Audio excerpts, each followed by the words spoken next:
Questions without notice. I give the call to the honourable member for Durack. Thank you, Mr Speaker. My question is to the Minister for Indigenous Australians. Did the Minister mislead the Parliament when she said, and I quote, "I can tell you what the Voice won't be giving advice on. It won't be giving advice on changing Australia Day." End of quote. Order. I give the call to the Minister for Indigenous Australians. Can I thank the member for Durack for her question? It is not the policy of this government to change the date of Australia's Day. Many Aboriginal and Torres Strait Islander people have strong views about Australia Day, but it is the Parliament that makes those decisions, and it is clear from the question that we are putting to the Australian people that the power of the Parliament will not change. The Voice may give advice, but the Parliament retains its primacy. The Parliament will make laws. Subsection 3 lays this out clearly, and it would do well for people to listen to this. The Parliament shall, subject to this Constitution, have the power to make laws with respect to matters relating to Aboriginal and Torres Strait Islander voice, including its composition, functions, powers and procedures. This is not about culture wars. This is about closing the gap. This isn't about division. This is about bringing people together. This isn't about tokenism.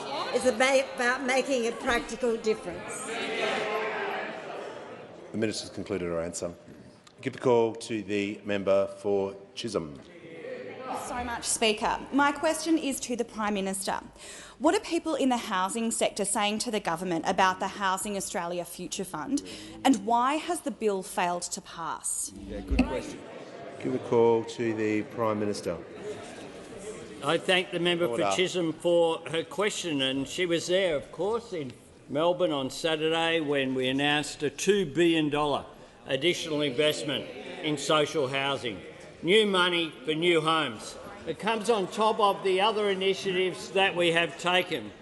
But there has one initiative, the Housing Australia Future Fund, a $10 billion fund that will build 30,000 new social and affordable homes that has been blocked in the Senate.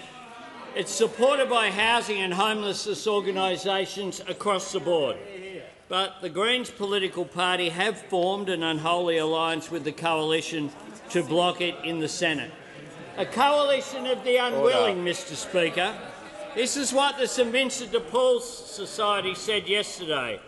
This will further delay solutions to Australia's social and affordable housing crisis after a decade of neglect. The Society is urging the government, coalition, minor parties and independents to support the establishment of the HAF as a priority. Now, for the coalition, they've never supported social housing and they say no to everything in this parliament. But for the Greens political party, this isn't about the Australian people. This is about them.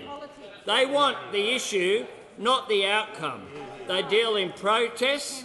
We focus on progress. And you don't have to think that that's the case, because the member for Griffith has carefully and clearly said the quiet bit in an article that's been written in the Jacobin magazine. This is what he had to say. He wrote, "This parliamentary conflict helps create the space for a broader campaign in civil society." He went on to say this, "We're opposing 30,000 social and affordable homes because," and I quote, "allowing the HAF to pass would demobilise the growing section of civil society that is justifiably angry about the degree of poverty and financial stress that exists in such a wealthy country." So they're opposing it because it would demobilise people from campaigning against poverty. They want people to stay in poverty so they can have a rally against it. You can imagine. And they went on even further. They want to keep people down. He said this, "While Parliament has debated the HAF The Greens have also launched a national door-knocking campaign targeted at Labor-held federal electorates. They want to knock on doors. We want to build them homes with doors. That's the difference. It's all about the campaign, not about the substance, and it is exposed by that. Has concluded. There is far too much noise on my right. The member for Griffith is warned. Give the call to the Leader of the Opposition. Thank you, Mr Speaker. My question is to the Prime Minister. Prime Minister, will the Australian Labor Party accept Greens' preferences at the next election?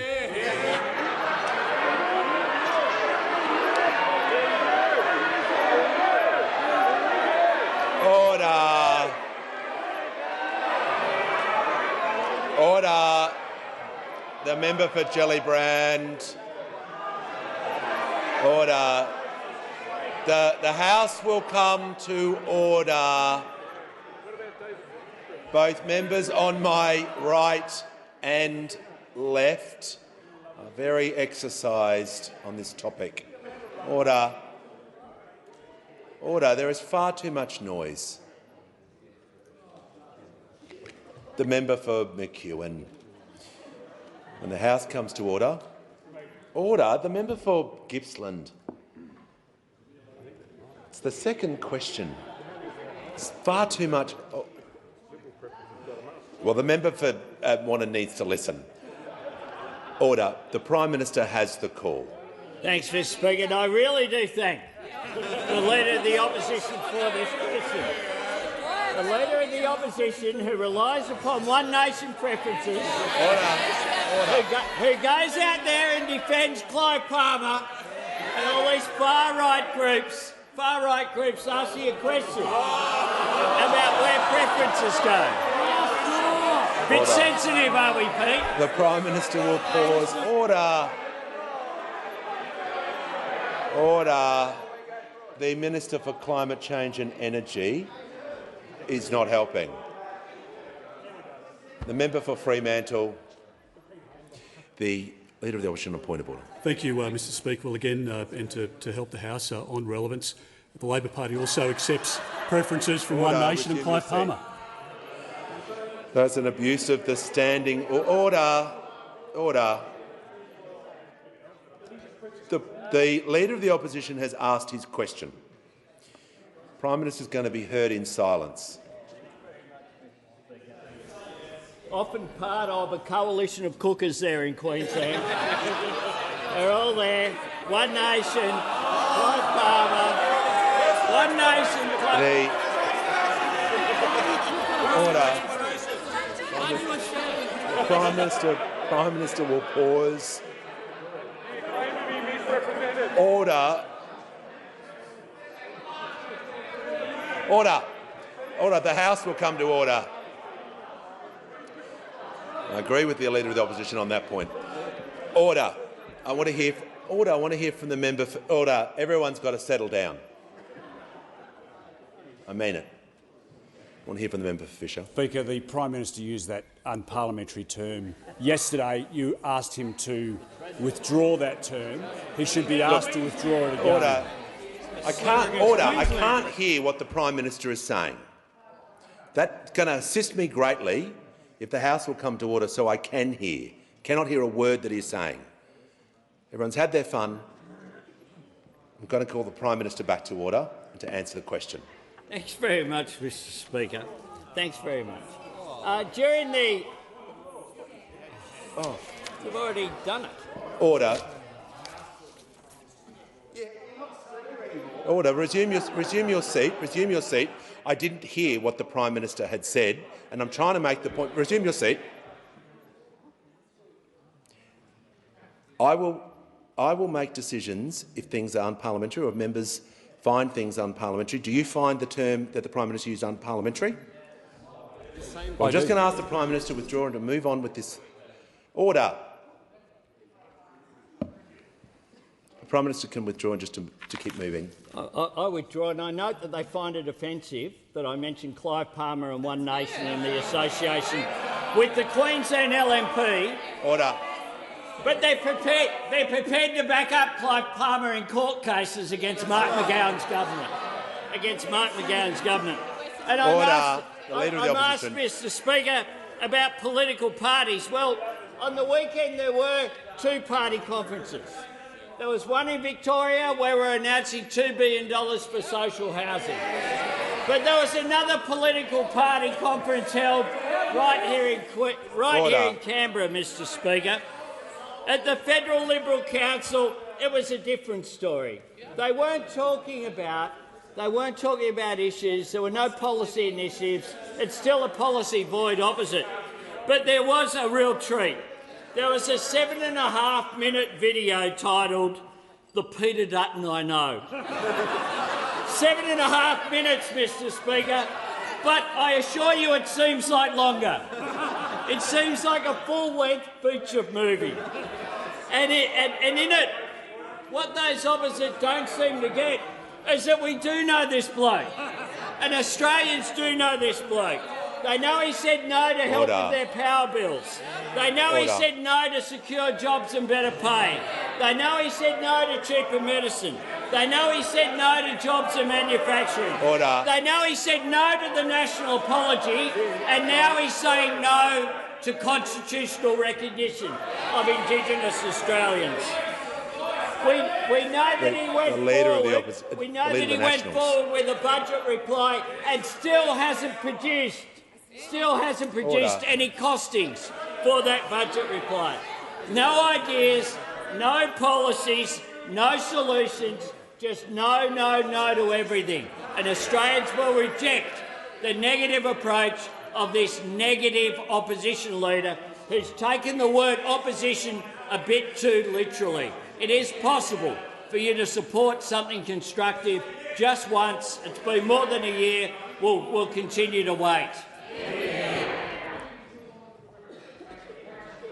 The member for Petrie. House will come to order. Going to hear the member for Hawke. Thank you, Mr Speaker. My question is to the Minister for Housing and Homelessness. How will the Albanese Labor government's Housing Australia Future Fund help tackle the country's housing challenges? What is the cost of blocking its establishment? The call to the Minister for Small Business, the Minister for Housing and the Minister for Homelessness. Thank you, Mr Speaker, and I want to thank the member for Hawke for that question. I know that he, like me, wants to see more Australians in a safe, affordable place to call home. He's also been a big supporter of our ambitious and broad housing agenda, particularly in his own electorate. And Mr Speaker, our housing agenda is ambitious. The Minister will pause. The member for Deakin is continually interjecting. He's warned. He'll not interject anymore. The Minister has the call. Thank you, Mr Speaker. We're investing more than $9.5 billion in housing and homelessness in just this financial year. $9.5 billion in just 1 year, because we are taking this so seriously. And part, of course, of our ambitious plan is the Housing Australia Future Fund, a $10 billion fund that will deliver 30,000 desperately needed social and affordable rental homes in the first 5 years of the fund. And it will also provide the certainty that organisations working on the front line have asked for.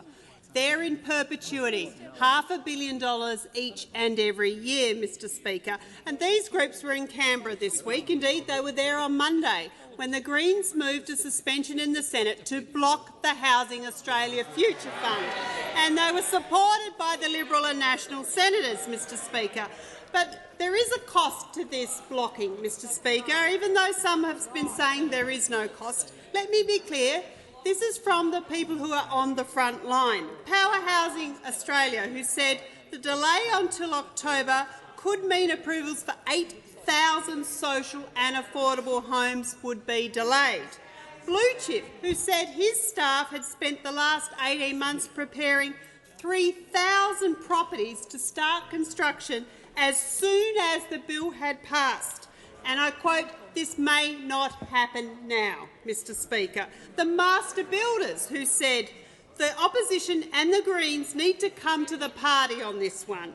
We need houses and our industry needs jobs to do, Mr Speaker. That's from the master builders. And the New South Wales Housing Minister who said the work that we are doing, the work that everyone who is interested in actually delivering housing under these processes was doing is now paused, Mr Speaker. There are very serious costs to blocking this bill in the Senate, Mr Speaker. Decisions taken by the Greens, by the Liberals and the Nationals are having real consequences for these organisations on the ground, but importantly for the people that they are supporting each and every day.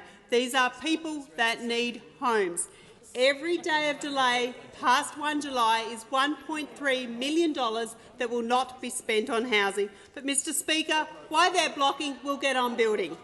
Why they're about delays, we're about delivery. And why they're about protest, we're about practical action that will help people, because we won't forget about the people on the ground.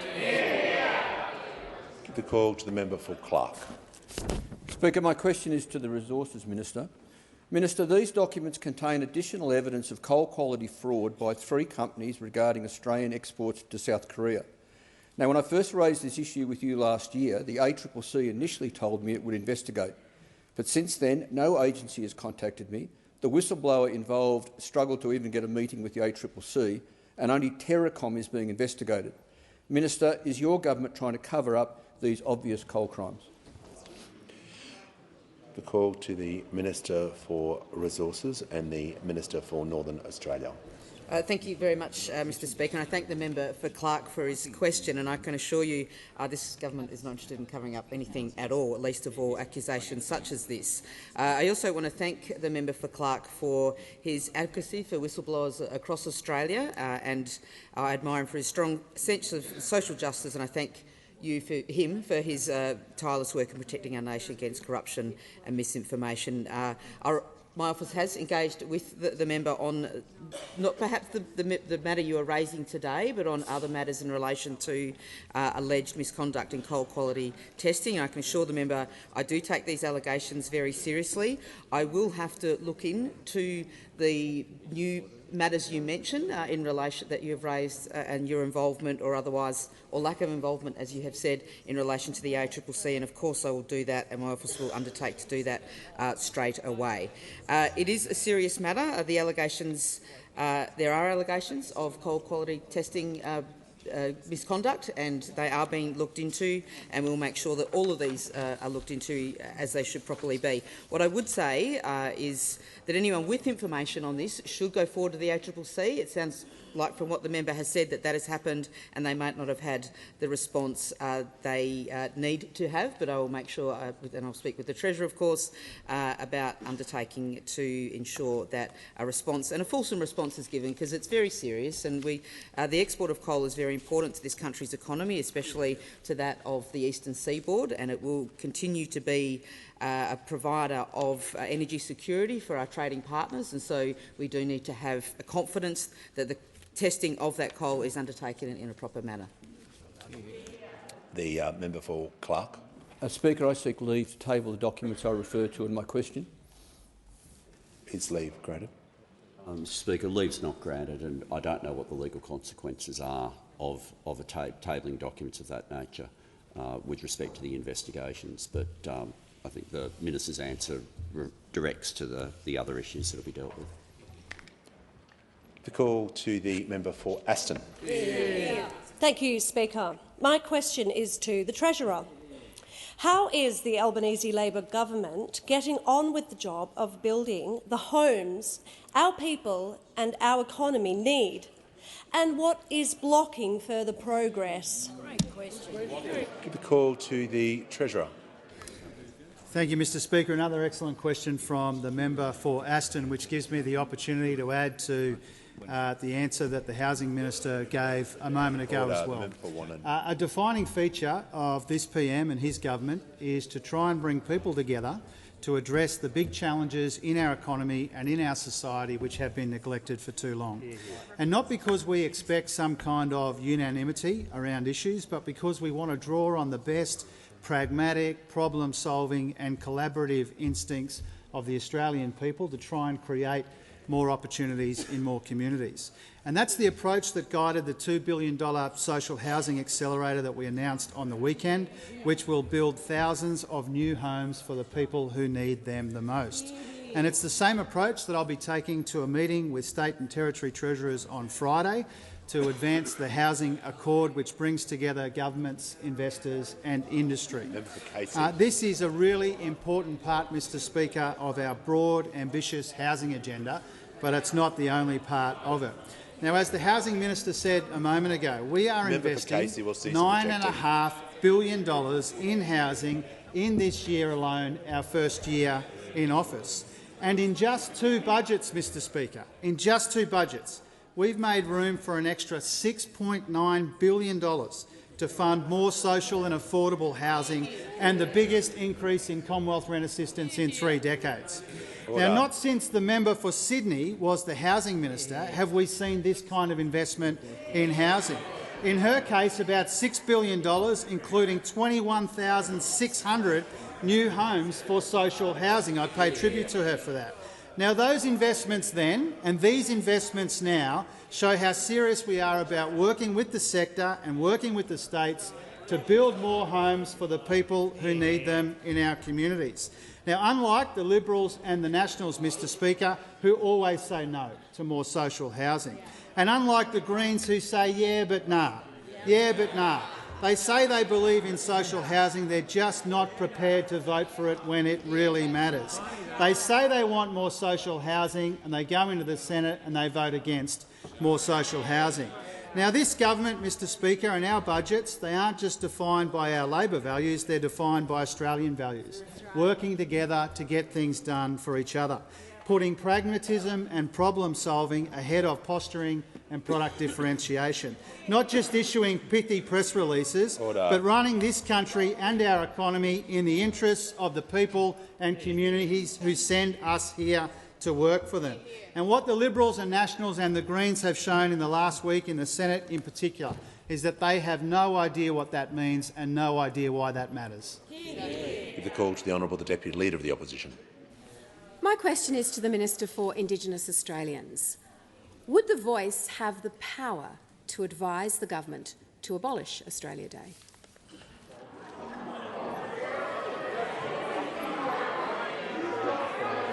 Order. The member for Lyons and the member for Cooper will cease interjecting. Order. The Minister for the Environment. The member for Barker won't interject. Give the call to the Minister for Indigenous Australians. Thank you very much, Mr Speaker. The Voice will not be bothered by culture wars. It will focus on practical on the practical differences in terms of closing the gap.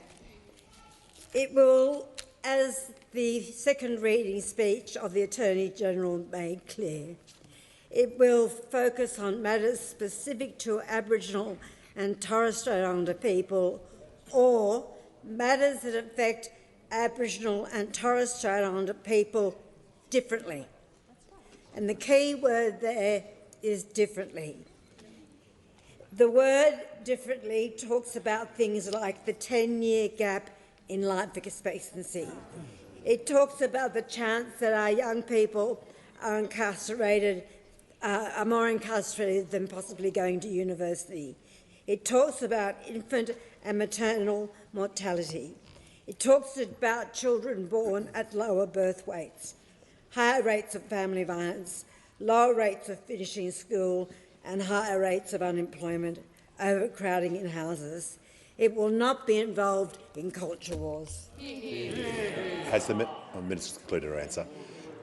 Before I call the member for Solomon, I'm pleased to inform the House that present in the gallery today are representatives from MND Australia who support people impacted by motor neuron disease. On behalf of the House, and I know the member for Mitchell, I extend a very warm welcome to you all. Give the call to the member for Solomon. Thanks, Speaker. My question is to the Minister for the Environment and Water.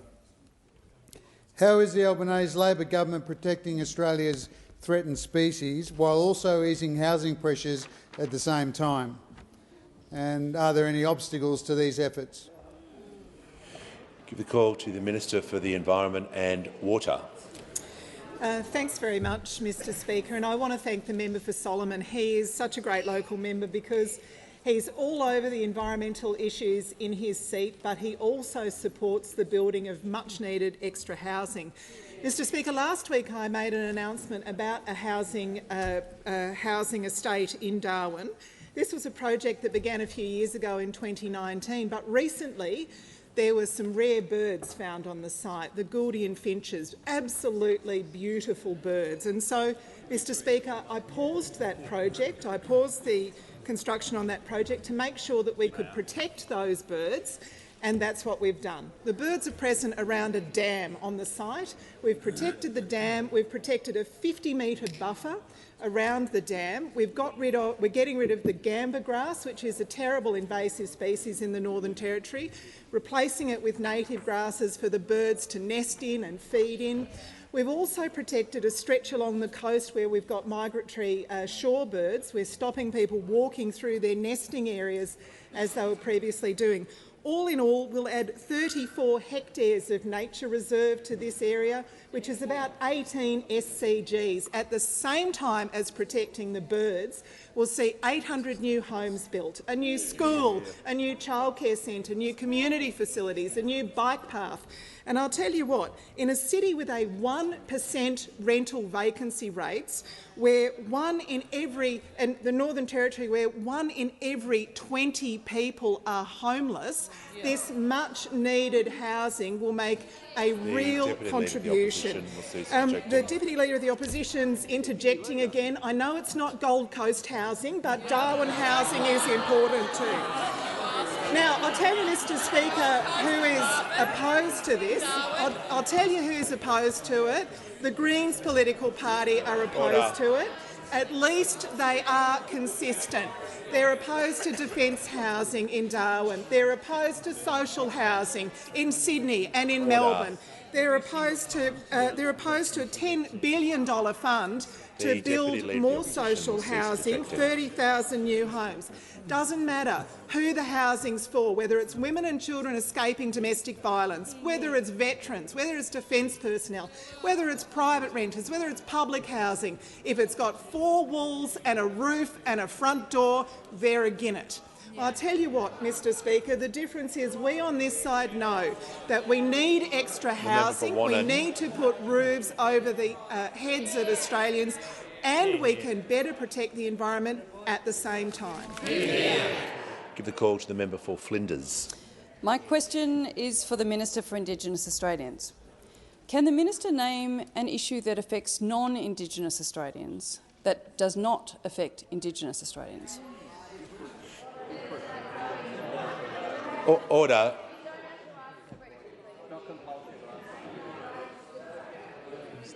I'm just going to ask the member to... I couldn't hear the question, and I just want to make sure it's in order. It's just the minister will pause a moment. The question is, can the minister name an issue that affects non-Indigenous Australians that does not affect Indigenous Australians? Yeah, perfect. Yeah, I'll hear from the Leader of the House. Mr Speaker, there is no reference in the question to the responsibilities of the minister. Not one. It's not like a rephrasing or anything. It is simply not there. There's no attempt to be there. Yeah.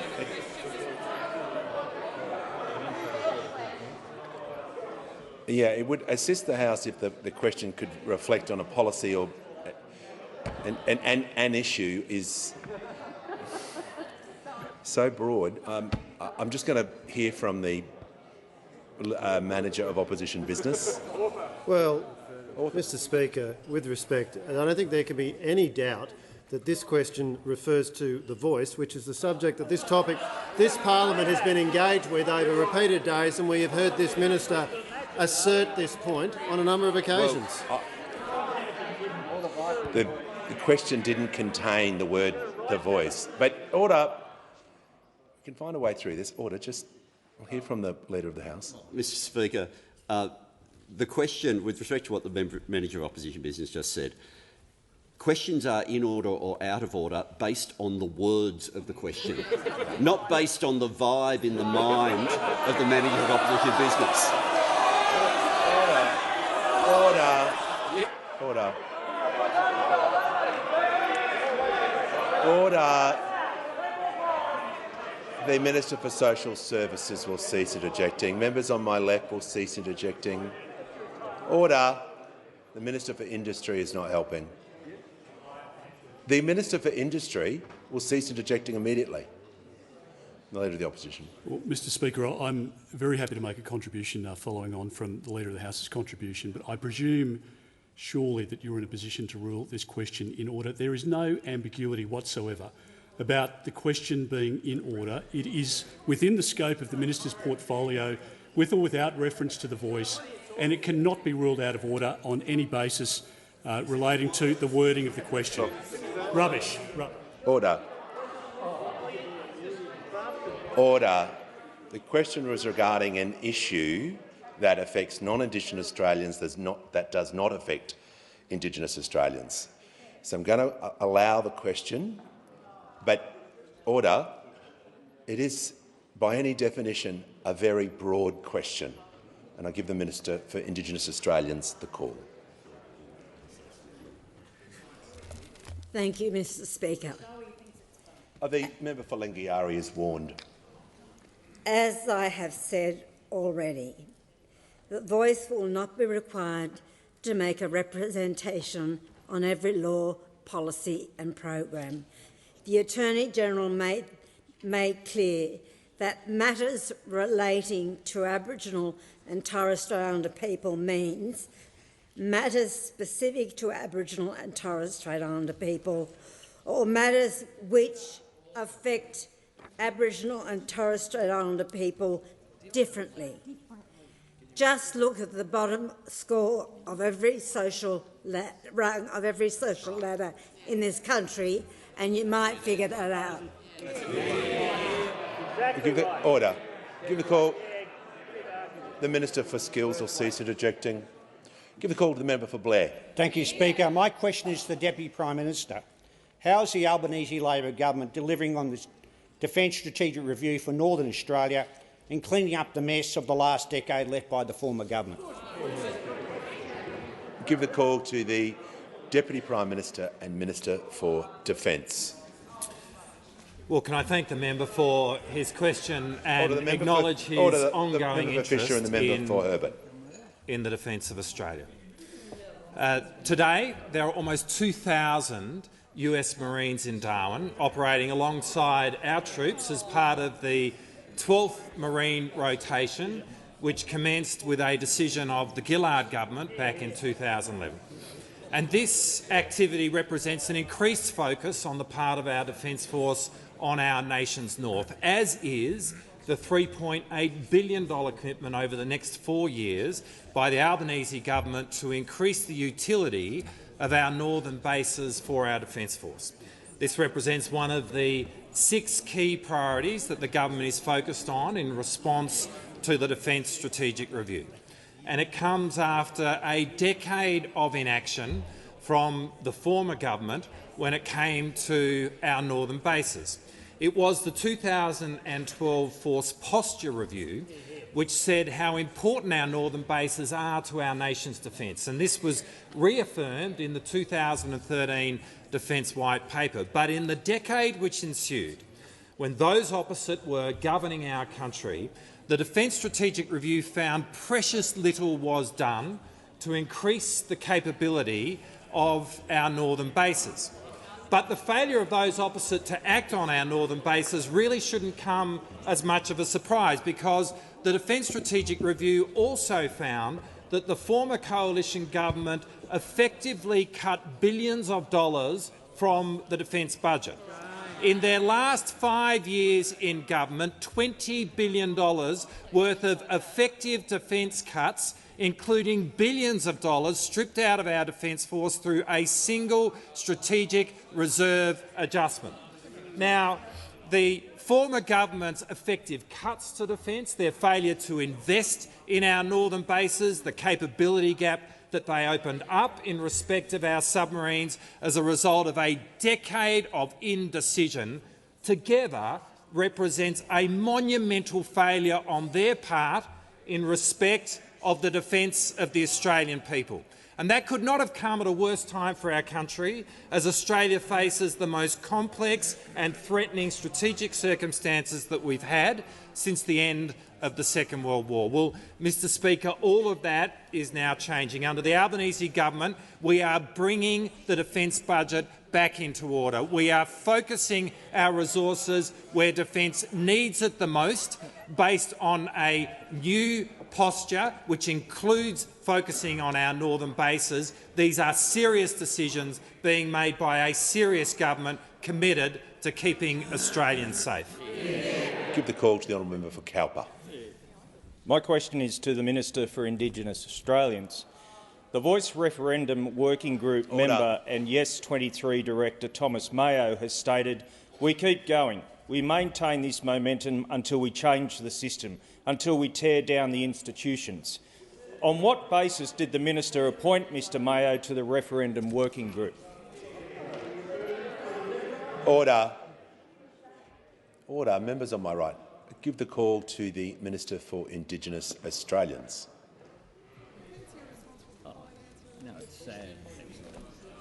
I have a responsibility, and that responsibility is what I say.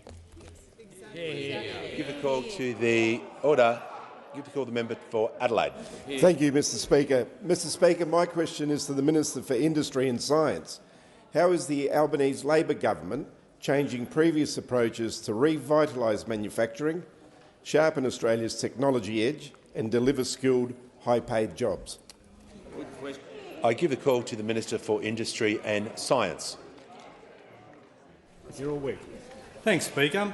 I want to thank the member for Hindmarsh for that question, because he knows ours is a government that wants to deliver a future made in Australia.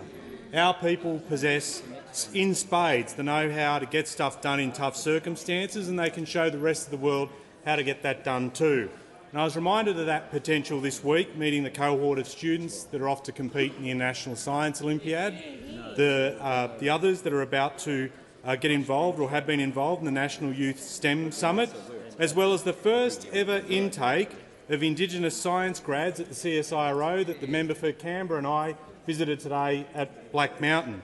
Now, these students, recent graduates, they're going to be the researchers, the scientists, the skilled workers and future industry leaders, and we can put that enormous talent to work if we rebuild manufacturing and open up economic opportunity through the things we are doing as a government today. So we know there is a lot to do. We're not wasting any time in revitalising Australian manufacturing and sharpening the nation's technology edge. That's why setting up the $15 billion National Reconstruction Fund matters. That's why the $392 million industry growth program announced in the budget matters. That's why putting together plans for tech, like the National Quantum Strategy to drive future growth and support industry, that matters. That's why making headway towards our goal of 1.2 million Australians in tech-related jobs matters. And that's why also refreshing our national science priorities to help guide our scientists and researchers matters. Now, we've mined and farmed our way to a lot of money, but the next chapter in future growth is going to focus on the value add. It's about us doing more with what we've got and doing more of it onshore. But what we're not about is chasing manufacturers out of the country like that mob did, driving out jobs, pressuring communities.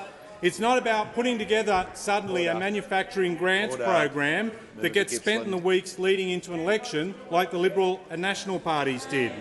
And you'd think, after a decade of chaos and neglect, Speaker, that they would have learnt their lessons, but the Liberal and National parties have not. Look at their track record in opposition. The Liberal and National parties refused to back the National Reconstruction Fund to help manufacturers. They refused to back in lower energy prices to help manufacturers. They refused to back better wages for low-paid blue-collar workers. The only time the Liberal and National parties ever want to talk about manufacturing is if there's a TV camera present or a lame social media meme to be made. We deserve better than that, and that is what the government is absolutely delivering. Has concluded. Give the call to the honourable member for Ryan. Question to the Prime Minister. You and I and many others in this place benefited from free university before fees were introduced by the Hawke Labor government. Last night, the University of Melbourne Vice-Chancellor called for first degrees to be free, something the Greens have also been calling for. Prime Minister, will you commit to making university free, or is Labor content with students continuing to accumulate massive rising debts? Give the call to the Minister for Education. Well, thanks, Mr Speaker. No, we don't support that, because what that would mean is that fewer people go to university, not more. In fact, that would mean that just a lucky few would end up going to university. And the sort of people that would miss out would be people from poorer backgrounds and people from the bush and more Indigenous Australians. You know, Mr Speaker, Kermit the Frog was wrong. It is easy being green, because you can promise the world and you don't have to deliver anything. You can pretend that you care about homelessness, but you're going to vote against putting a roof over their head. And here on this side of the parliament, we want more homeless people to have a roof over their head, and we want more Australians to get the chance to go to university. And that's what the Accord will be all about. Give the call to the member for Jagga Jagga. Order. Thank you, Speaker. My question is to the Minister for Skills and Training. How is the Albanese Labor government supporting apprentices and encouraging more women into trades? The call to the Minister for Skills and Training. Well, can I thank firstly the member for Jagga Jagga for her question. It wasn't long ago that we were at Melbourne Polytechnic meeting apprentices and teachers and talking about the skills that we need to deliver to the economy, to nation-building projects. It's really absolutely critical. And whilst the Albanese government is investing record dollars in apprenticeships, there's no doubt we need to make sure that there's not just enrolments but completions. The problem is we see too few completions, and in fact there's been a decline in trade apprenticeships being completed over the last decade. In 2012, 57,000 trade apprenticeships were completed. In 2021, it fell by more than 20,000. So over that decade, we've seen a decline in trade apprenticeships. So too with the failure to ensure a greater participation of women in traditional trades.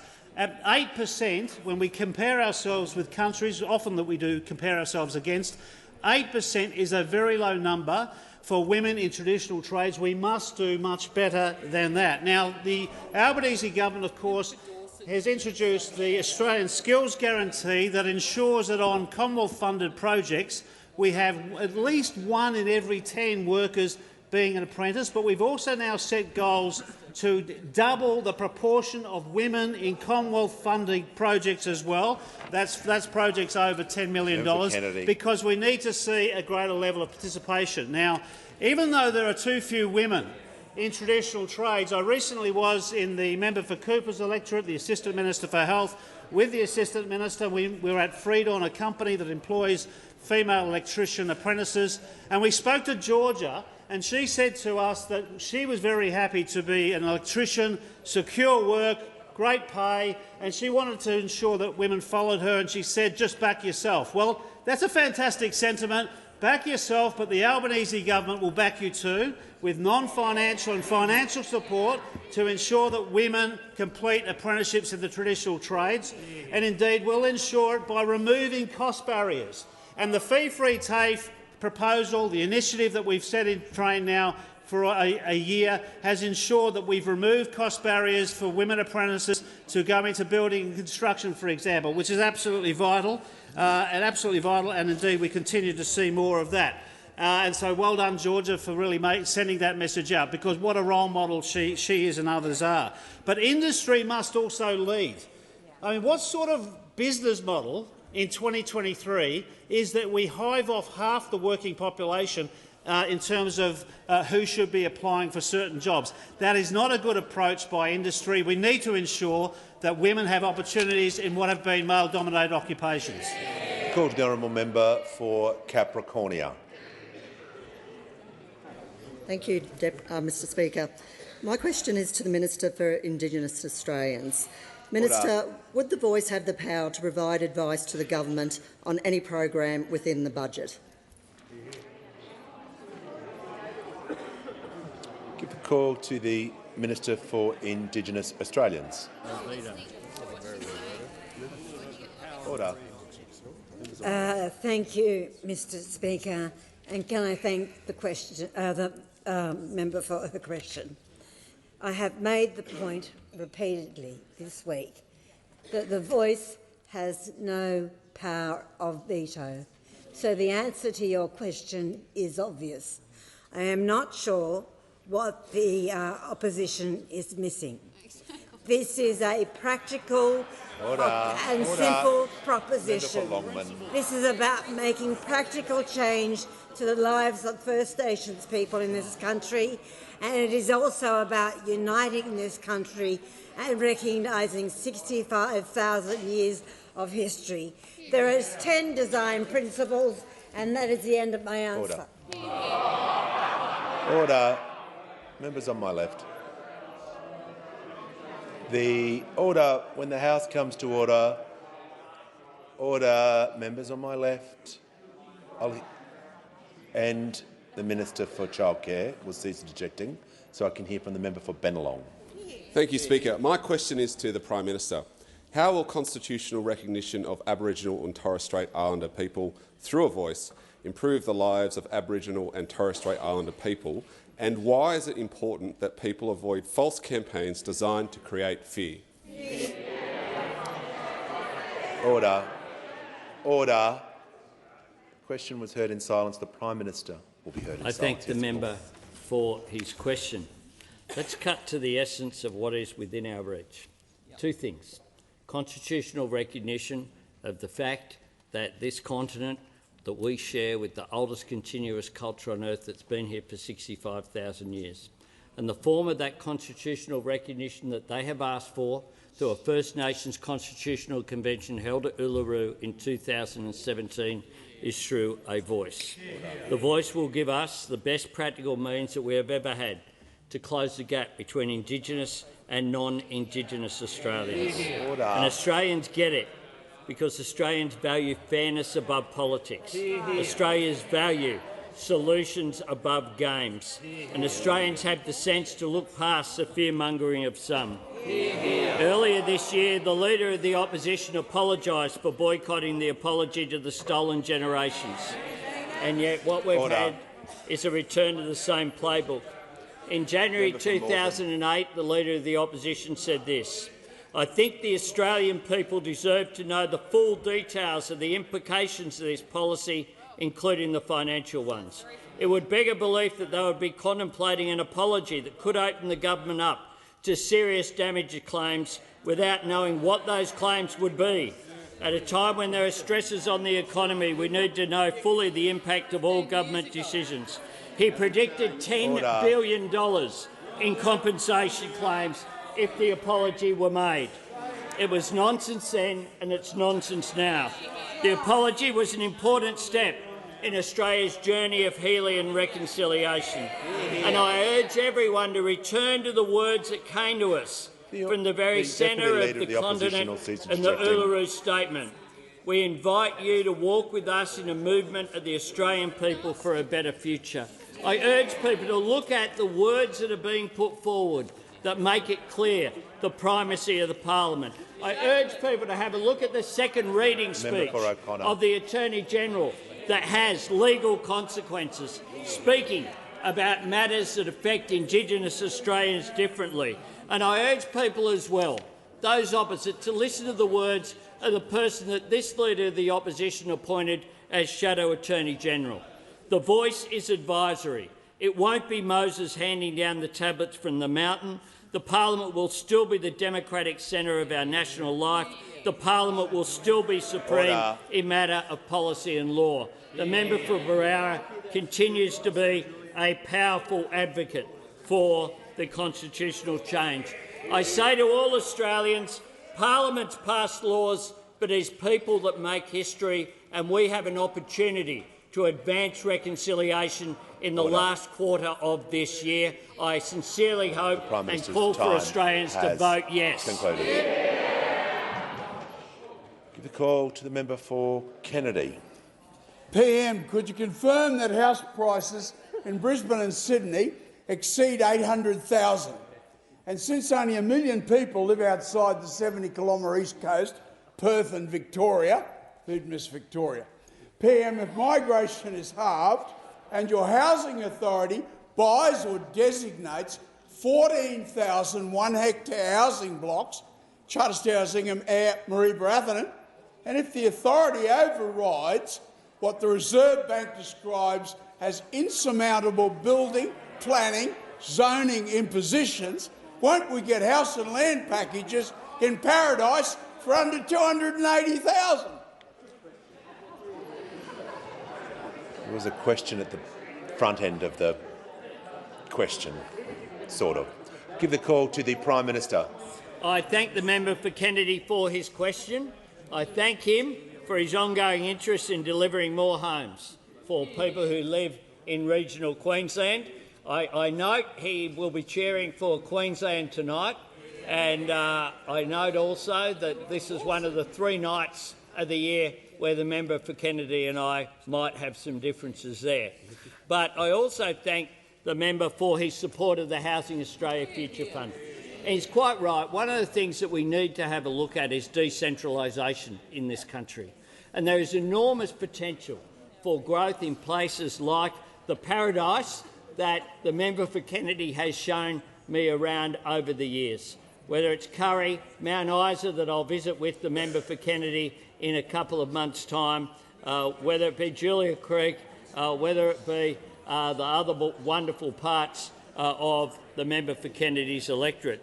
Because I know that the member understands that indeed if we look at affordability, part of what we have to do is to look at decentralisation and growth in regional Australia where people are wanted, where there are jobs available, where people can live with an extraordinary quality of life in those local communities that do have that real sense of community that comes with a smaller regional town. This is why I'm happy to work with the member for Kennedy in ensuring that when, with Queensland, we look at where the investment will go of the increased social housing funding, we ensure that a portion of that goes to regional Queensland, including in the member for Kennedy's electorate. It is why we announced a $2 billion social housing accelerator to deliver thousands of homes on Saturday. It's why we made $575 million available for social and affordable rental homes by widening the remit of the NIFIC as one of our first acts when we came into government. It's why we're building, through the National Housing Accord, a shared ambition to build 1 million homes. It's why we are delivering as well increased support in build-to-rent accommodation through the budget measures that the Treasurer announced on budget night, that anticipated to build something like between 150 and 250,000 additional homes. The fact is that the member points towards what needs to be a part of the strategy, to take pressure off our big major cities, particularly along the east coast, but particularly to have growth in parts of regional Australia that are going to be a part of powering us into the future, particularly in the member's electorate. That's good. I give the call to the member for Bendigo. Thank you, Speaker. My question is to the Minister for Infrastructure, Transport and Regional Development. 12 months ago, Australia's infrastructure investments were a mess of waste, frauds and broken promises. How has the Albanese Labor government cleaned up the mess and delivering on its commitments, and what more is left to do? Order. Give the call. Order. I want to hear from the manager. Order. I want to hear from the manager of opposition business. Well, Mr Speaker, the standing orders are very clear as to the matters about which a minister can be asked, and speakers in the past have ruled questions in whole or in part out of order where the text refers to things that happened, in this case, before the minister became the minister, and I ask that you do that for this question. Order. I want to hear from the Leader of the House. Mr Speaker, the part that the Manager of Opposition Business is objecting to is the part that sets the context of a question. And I don't think it's in the opposition's interest to be taking the concept out that you can set the context of a question, given that almost all of their questions do that. The question itself asks how the government has cleaned up the mess that it was just referred to and delivered on its commitments, which is clearly the job of the minister. This issue was dealt with last week. I'm just going to listen to the minister carefully. This is not an excuse. The minister knows that she cannot simply give an answer regarding the former minister. She's going to have to set some context, but the majority of her answer I'm going to listen to carefully to make sure it is within the standing orders, and I'll give her the call. Thank you very much, Mr Speaker. They seem a little sensitive over on that side about these issues. I thank very much the member for Bendigo for her question. She knows how important infrastructure investment is in her electorate. It's why she is such a strong advocate for projects like the Bendigo Airport upgrade and supporting making sure we've got strong rail manufacturing here in Australia.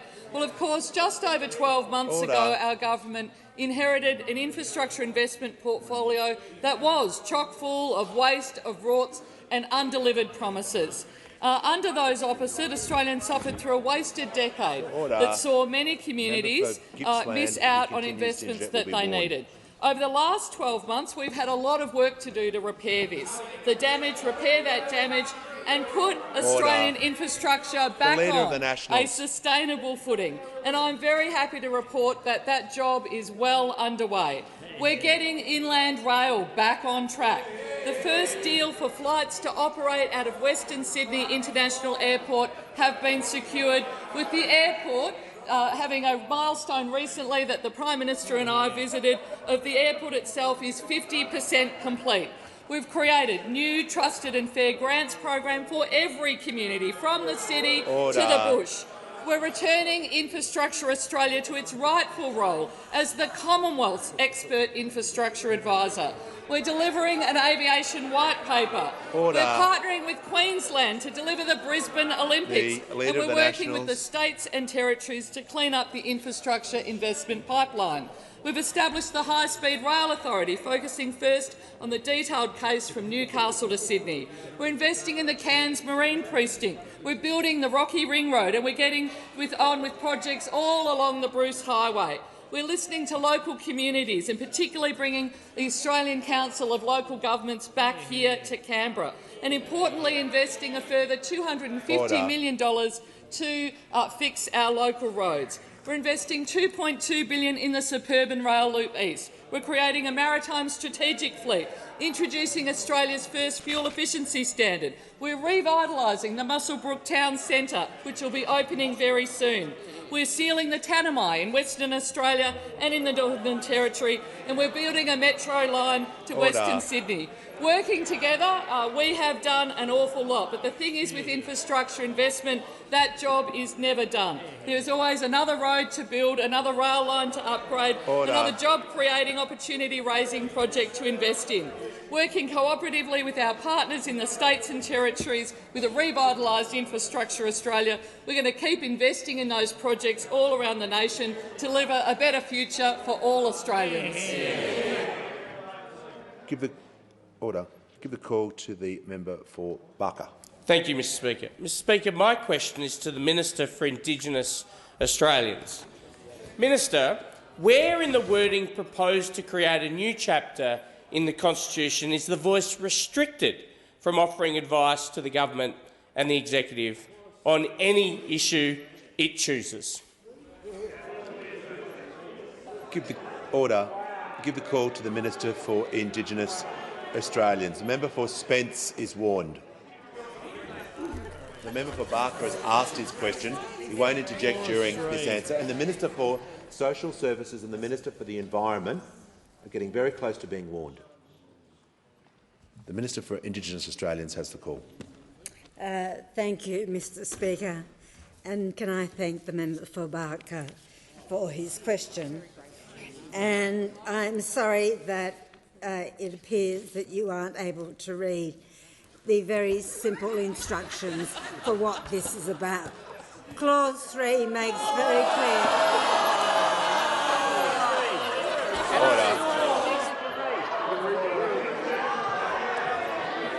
Order. Members on my right. Members on my right will cease interjecting. Order. The member for Kingsford Smith. The member for Spence will leave the chamber under 94A. The member for Barker on a point of order. Thank you, Mr Speaker. Mr Speaker, I'd ask the minister withdrawal. Whilst I did grow up in a household where English was not my first language, I can read.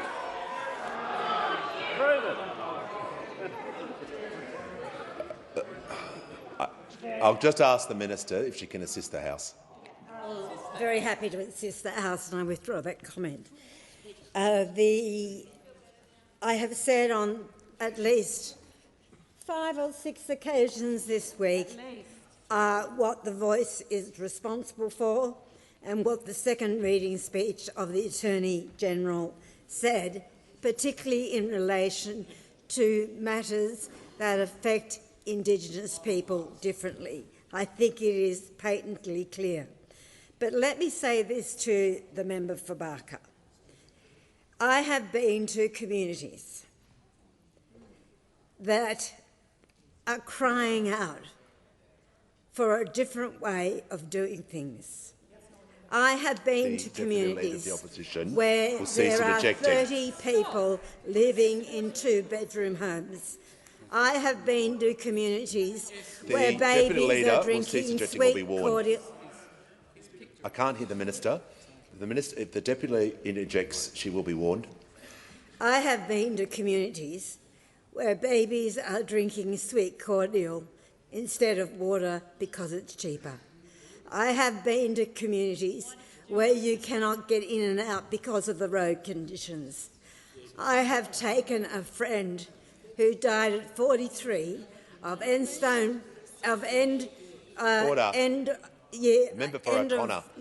renal failure to visit his son in jail. I have seen friends die in hospitals because they are very young and their conditions in their life when they were young were terrible. So do not tell me what I do or do not know about Aboriginal Australia, and do not tell me. Order. And do not tell me that the proposition that the Prime Minister has outlined is not needed in this country. I am not interested in culture wars. I am interested in closing the gap. Order. Order.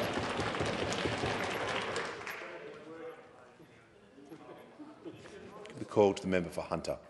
Thank you, Mr Speaker. My question is to the Minister for Communications. How is the Albanese Labor government's investment in communications infrastructure helping fix connectivity challenges for Australians in rural and regional communities? Give the call. Order. Members will cease interjecting. Give the call to the Minister for Communications. Thank you, Mr Speaker, and I thank the member for his questions. He knows that if you live in a capital city or in a region, access to fast, reliable and affordable broadband has never been more important. And that's why the Albanese government is supporting the NBN to provide thousands of Australians living in rural and regional areas access to faster, unmetered Sky Muster satellite broadband. Mr Speaker, this is a game changer for regional Australia. We know that Australians have never been more data hungry, with more devices consuming more data than ever before. And what this new product means is that satellite consumers can get faster downloads of up to 100 megabits per second unmetered data 24 hours a day, and that is a first for an NBN consumer satellite product. And, Mr Speaker, these improved satellite services have been made possible by this government's $480 million upgrade to the fixed wireless network, upgrades that the Liberals and Nationals talked about but never actually delivered. In contrast, Mr Speaker, the Albanese government is delivering. There are over 400,000 homes and businesses that can now access faster internet speeds with this new satellite product, and they include more than 4,800 in the member for Hunter's own electorate. The honourable member for O'Connor may be pleased to know that there's almost 29,000 premises in his electorate that can benefit from that. And in Maranoa, the honourable member may be pleased to know that there's some 20,000 premises in his electorate which will enjoy those faster and more reliable internet speeds. And I know that the member for Indi, who has been a passionate advocate for improved connectivity, will be pleased to learn that there is some 11,500 premises alone in her electorate that can benefit from this. Mr Speaker, this product launch follows the successful trial of over 10,000 customers who reported greater user satisfaction with higher speeds and uncapped data.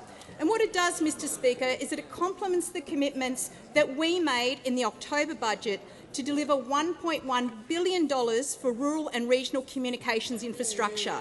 And importantly, that includes $656 million to improve mobile and broadband connectivity, but in particular resilience, which is so important for rural and regional areas, with $65 million to communities in need to improve their disaster readiness. So, Mr Speaker, our work to fix the NBN, to improve regional connectivity, comes after nearly a decade of technological and economic incompetence by those opposite, whose multi-technology mix failed the regions, who promised an NBN for $29 billion, it doubled in cost and didn't deliver. This government is delivering. And I call the Prime Minister. Thanks, Mr Speaker. I ask that further questions be placed on the notice paper.